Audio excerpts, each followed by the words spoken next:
Welcome to today's big day where myself and many women from around the world will be answering some deep questions about aging. But before we go on, I wanted to introduce you to the participants. We have Lisa from Peaches Skincare. Lisa is just a fantastic human being. Her soul is so generous. She owns 3 spas in California in different locations. And she is a naturopath who has been teaching women to take care of their skin naturally for, I think, over 30 years. It's possible. Lisa, sorry if I made you older than you are. I think Lisa is 56, but I'm not gonna get too tied down to ages as far as the guests. I want you to know them for the pure human beings that they are. Then you have Cath. Cath is from London and she's the babe in the group. She's young and loves makeup and takes great care of her skin and of her hair. She loves sharing products with us and has the most beautiful nails. And I think at some time she worked with or at QVC, so she has a fun perspective to share with us. Go watch her. Then we have Leidy, and Leidy is our senior member. She is in her 70s, but you would never be able to tell because she is gorgeous and she looks younger than me. She has this vibrant personality and amazing sense of humor that comes with wisdom. So I hope you guys go watch her channel and her commentary on this topic as well. Then we have Tessie. And Tessie is one of my newest friends. She's also in her 50s and right now her son lives with her, who is so adorable and I love watching her videos. She does amazing videos where she will put together outfits at a budget cost, and when her son joins in, it's such a joy. I just admire her for raising such an amazing young man. And I also want to introduce you to Charlotte from Empowered Grace. And Charlotte is just this dynamic gal from Denmark. Her channel is all about empowering other women who are going through the transition. She often shows a whole bunch of YouTubers or regular viewers that have gone or are going through their great transition just to encourage the other ones that are going through the process. It's like, hey, look, you can look that good, or you can look a certain way once you turn gray and you're free from hair dye. Amazing human being. I really enjoy her. I enjoy all of these ladies. They are super interesting people with big hearts. I will have links to all of their channels down in the description. I hope you go visit them all. We all have wisdom to impart, and I can't wait to read the comments to see what you guys have to say and how you can share your wisdom with us. I wanted to start with Harari's Homo Deus, and in that book, I actually read all of his books because he's so interesting. He says that 3 main points have come together at this time in our lives that will make the development of a society that will long outlive our ancestors. That is not the point of his book, but he does mention that developments in science, we have reached a level of understanding the genetic code. Look at now, microbiology, and that we came up with a vaccine in only a few months for a disease that did not exist before. But technological advancements in genetics and understanding that longer telomeres means longer lifespans, plus the memory size and cost of one of these little things right here, or a chip. The size has gone up, whereas the cost has gone down. So processing can be done in anybody's garage of a gigantic data set. And then the development of AI, which is in itself, it's been worked on for decades, but now has reached a point where everything has finally kind of started to settle, and machine learning is an actual thing. So all these three things have come together. We're in a point in our biology that we can use the memory size and the AI capabilities to work the data and understand it and come up with solutions to world's problems, including aging. There's another doctor who believes that aging is a disease and that is something that we can cure. Oh, there's so much about that stuff I can share with you, but the idea is we are in a world right now where aging may end one day.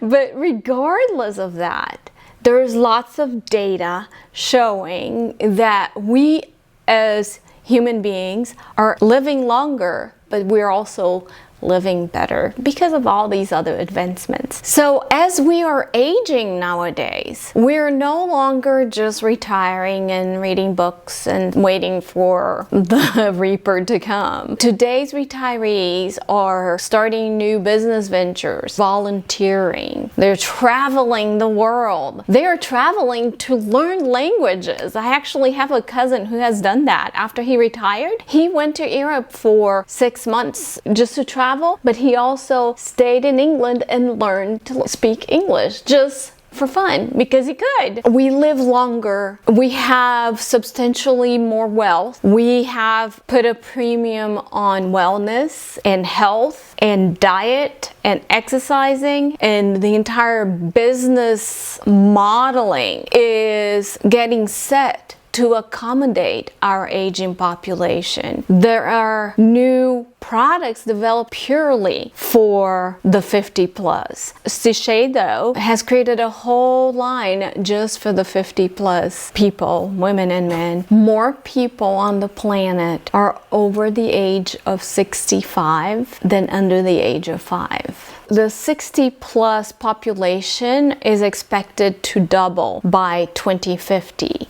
That means 22% of the people in the world will be over 60. That's a gigantic group with wealth and with power. We are the group that will demand better health, better products, better nutrition. Everything related to aging will have money going into it for focus. It is what it's called the silver economy. We are transforming into a world that will be using its assets to develop solutions for the oldies. Nielsen reports that boomers account for 230 billion. That's with a B, in packaged goods consumption. We are also using the internet more. We are also becoming social media faces. Entertainment for the older generation is also something to focus on. The development of games and virtual reality spaces that help older adults with cognitive function to delay cognitive impairment. All sorts of interesting breakthroughs are happening in the field of aging and getting older and wiser. So this is really super exciting. These are exciting times for us all, including the young, because one day they're gonna get here. So it is cool to be gray hair and over 50 or whatever age bracket you might consider old. I don't consider myself old anymore. I know that my body has gone through changes.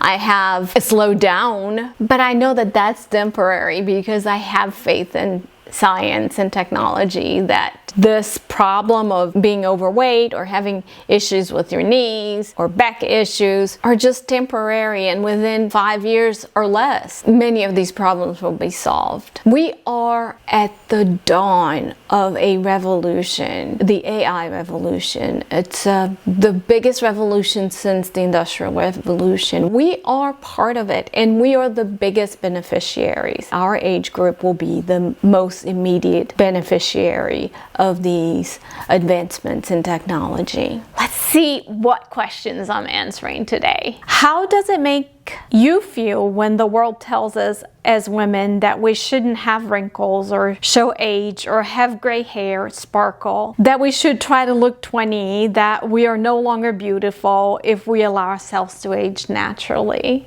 I don't really care. I don't feel it. There is no impact on who I am, how other people are seeing me. I feel pretty confident that I look pretty decent for a 50-year-old or older. It doesn't matter. I don't want to look like a 20-year-old. I don't want the pressures of a 20-year-old or a 30 or a 40. I would like to lose weight because losing weight would make me healthier, would make me be able to do things that I enjoy doing, like running, even though running is not ideal for our age group. Weightlifting is best, but it's something I enjoy doing, or going for a walk without hurting my knees. And all of that is just because of weight, not because of age. I need to focus on losing the weight. Other than that, I'm absolutely fine. I feel no pressure to have no wrinkles. I do not like looking at spots in my face, not because it makes me look like an old lady with old people spots, but because I don't like spots. I like clean, soft, beautiful faces, just as if I wouldn't like to wear dirty clothes with spots all over it. The part about no longer being beautiful, if we don't age naturally, I still think I'm beautiful. Every one of us is beautiful. As a photographer, I cannot find a person that's not beautiful, that doesn't have a shine in their eye or a mischievousness on their smile. Their beauty is just so much more than this superficial thing. Even though I enjoy beautiful things, but nobody can tell me I'm not beautiful because I have a few crow feet. Nope, I don't accept that. How do you feel when you see a woman with a facelift or invasive procedures from 20 to 100 years old? As far as invasive procedures, I have no issues with it. I myself used to do Botox and I've had fillers, and I really love the way it made me look. However, my smile changed, and sometimes I would feel like when the Botox was running off, I actually looked better.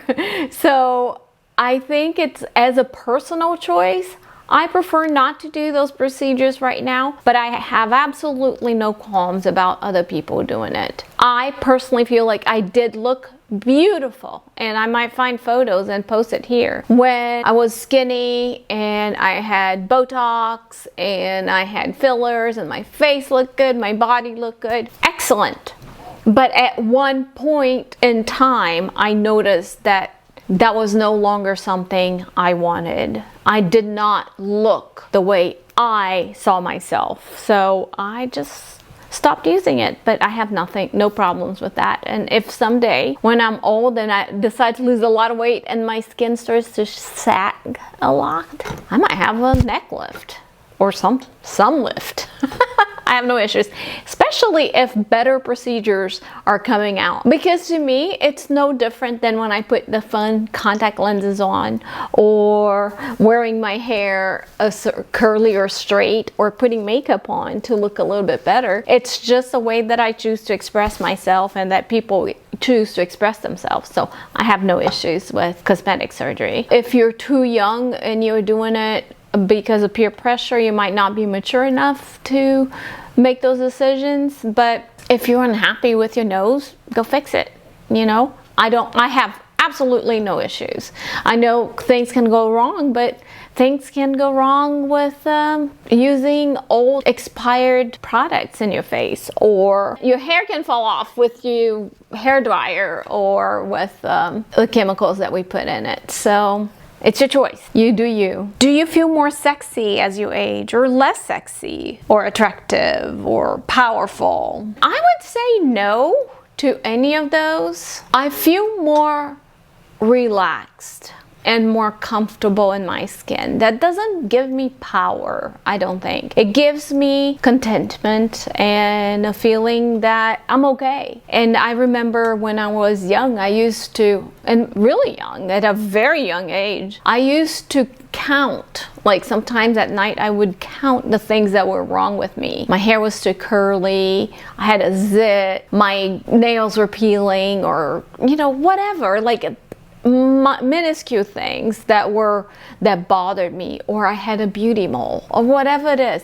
All these things bothered me. And nowadays I feel like I'm always counting on the things that are going good with me, like, oh my gosh, my hair looks amazing today, I love the gray, or wow, I'm so glad fluoride wasn't a thing when I was growing up because my teeth are super white and I don't have to hardly do anything with them, or look at how bright my eyes look when the light is just so.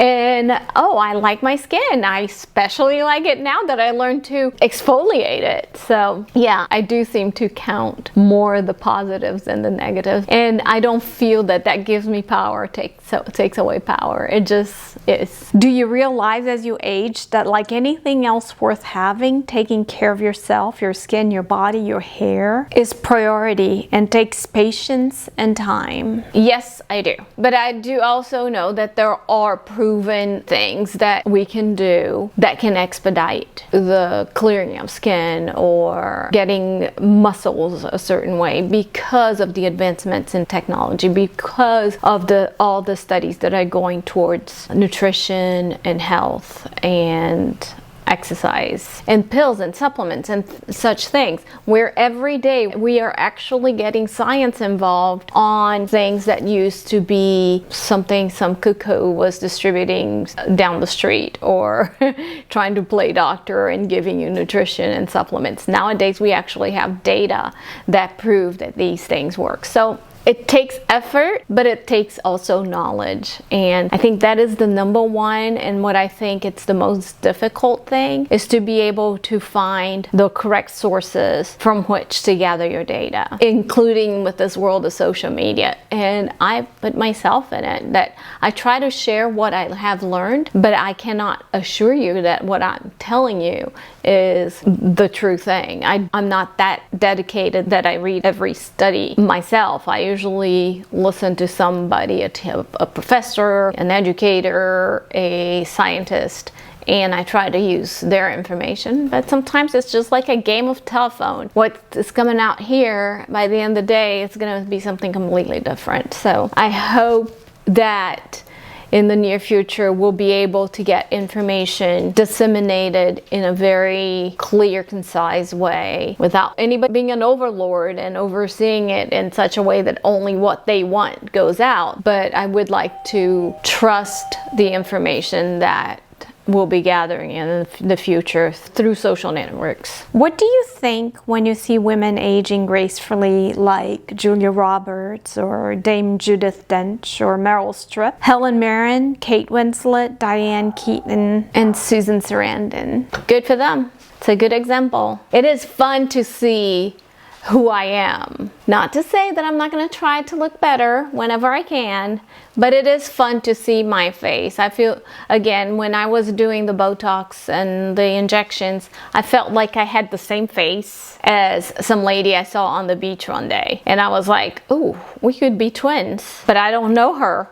And I am from a completely different race than she is. So how is that? So I do kind of like it that these ladies try to maintain their faces and their character in that sense. I would like to learn ways to slow down the ugliness of it, which is like loose skin to me and spots. Why are you afraid to have a wrinkle or show age? Or do you feel you will be less beautiful, less interesting, less desirable? I'm just gonna skip that question because I don't feel less beautiful, less interesting, less desirable because I have a wrinkle. So, pass. What do you like most about getting older? I guess it is that idea that I can count. I've learned to count my blessings and actually appreciate what it is about me that makes me me. What would you tell your 20-year-old self? Ooh, my 20-year-old self, be patient, be kind to yourself, and trust that you are awesome. just the way you are. You're gonna turn out okay. And why do you think we fear aging? Mostly dying. I just don't want to die yet. I want to live as long as I can. I want to be here for all the amazing scientific developments that are happening. Just my biggest fear of not being here, apart from making my family suffer, of course, but it is the fact that I wouldn't see all of the cool new kinds of transportation, new kinds of engineering and discoveries, and who knows, that we can find life in other planets and all the super cool stuff that living brings us. That would be my biggest fear.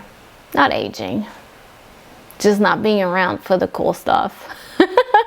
So that's it, guys. I hope you all go visit all my friends. All the links to their channels are all down in the description. Go hop around and see what they say, and we each are very different, so we'll have different opinions. I can't wait to go see what they're saying and what they have said and how they've responded and how they approached this video. If you want to see any of my other videos from the 30-day challenge, go over here. And for anything else, click over here. Don't forget to subscribe. Bye.